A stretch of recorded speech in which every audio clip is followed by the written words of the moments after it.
Hi everyone, my name is Sakshi and I welcome you all. So today is the day 6 of me generalizing my cat journey. So let's begin. Today I took a day off from my college and then started my day.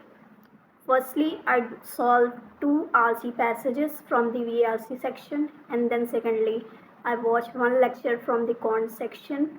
It was a big lecture, I think around 2 hours. And then thirdly, I watched one lecture from the DI section, and then I solved 4 sets from the DI-LR section, 2 from the DI and 2 from the LR section. And then lastly, I wrote 20 vocabularies from the Word Power Made Easy book. Yes, you can recommend this book. This is very good book. Means all the teachers from the VRC recommend this book. You can also recommend this. Yes, that's all I have done till today. I'll see you in the next video. Till then, keep learning, keep hustling. Bye.